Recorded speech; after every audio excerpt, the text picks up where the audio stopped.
This is the living room of my house on Broadmoor Drive in Austin, Texas. It is 1982.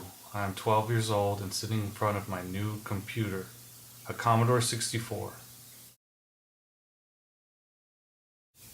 In the background are flower-covered boxes holding my parents' record albums and the family piano. I am sitting on a metal folding chair. I loved the computer so much that I would sit until my rear end went numb.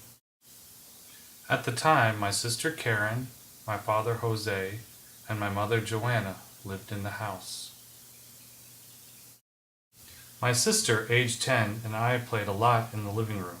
Since the Commodore 64 used a TV as a monitor, we fought constantly between using the TV for the computer and watching TV shows, even though we had a bigger TV in the den and it was connected to cable. After I got the Commodore 64, computers became a regular part of my life. My parents bought the computer for about $300. This was a considerable sum for a family on a modest income, comparable to the cost of a low-end laptop today.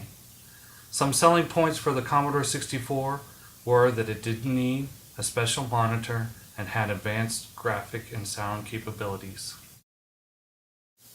I used the Commodore 64 for playing games, drawing pictures, and even basic programming. It is interesting to note that a blank one-page Microsoft Word document today takes up about the same memory as the entire Commodore 64 system. Using the Commodore 64, I learned the power of computers. I struggled through loading programs from a cassette tape, very slow, and got excited when I finally got a floppy disk drive, much faster. Sometimes my friend Eddie would let me borrow his modem, and I would connect to primitive bulletin boards late at night through the phone line. This was my first online experience, and it was still the 80s. Several of my friends had Commodore 64s, and some had other computers. We tried to outdo each other's computer skills with the primitive hardware we had. From these experiences, I gained confidence in myself. Before the computer, I never considered myself a strong writer.